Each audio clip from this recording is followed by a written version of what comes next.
Okay, the last concept, and probably the most important concept besides the wind-up and the braking, is what your feet are doing.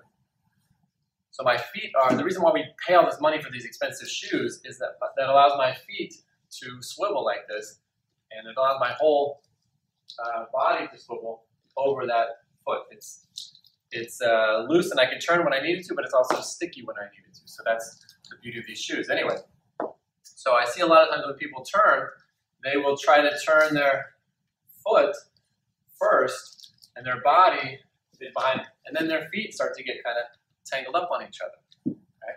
And the only way this will work is if my feet are in the same alignment as the rest of my body. So as I turn, you can see my feet are turning just as fast as my hips and my shoulders. Okay? So when I turn, everything is in alignment. So I wind up. So right now my shoulders aren't in alignment. Okay? By the time I close, everything's lined up. And I'm going to go through that turn, everything lined up. My toes and hips and shoulders all going in the same direction. Okay? And then as I turn this way, you can see my foot that I'm standing on, in this case my right foot here, it's turning as I open as well. So everything is going in that same alignment. Yeah, then I'm breaking out of it to create the last pose, sure. But as I'm doing the turn, everything is turning together. Okay? My feet and hips and shoulders are all rotating at the same speed. Okay? If you start your turn and you step over here or something, then you're going to just get twisted up. Your feet are going to run into each other. You're not going to have the right dynamic to be able to complete this turn in a balanced way. Okay? Now, there are turns where I'll step across, but guess what? That now became the foot that I'm turning on. So everything wants to stay in alignment, feet and shoulders and hips as I'm turning. Okay?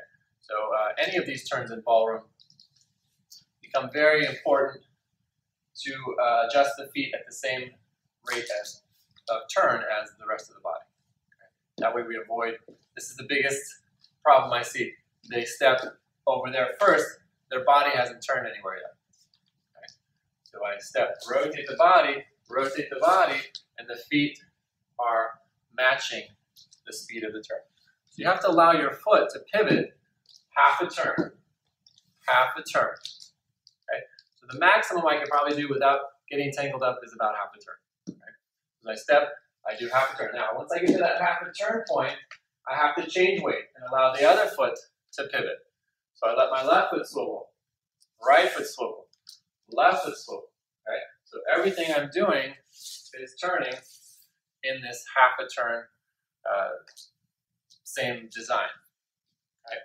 Otherwise, I'm going to get, my body's going to get all wound up and the balance is not going to be right. I'm going to get twisted around somewhere. Okay? Whether my arms are going first and my feet can't catch up, or whether my feet think they can go first and turn in a weird direction. Okay? Everything's got to stay in a line. This is super important. I'll do some from the back here so you can see. So step, rotate. As I turn, everything turned at the same rate. Okay? So everything's turning. Feet together. Everything's turning at the same rate. Okay? And I encounter that a lot, especially in beginners. They'll try to do too much with the feet before they turn. So, you know, use these shoes. Actually, I used to teach with a girl named Erica. She could turn in anything. It was completely amazing. Any pair of shoes you put on her, that girl could turn. It was very impressive. Anyway, feet together and rotating the same amount as your shoulders and your hips.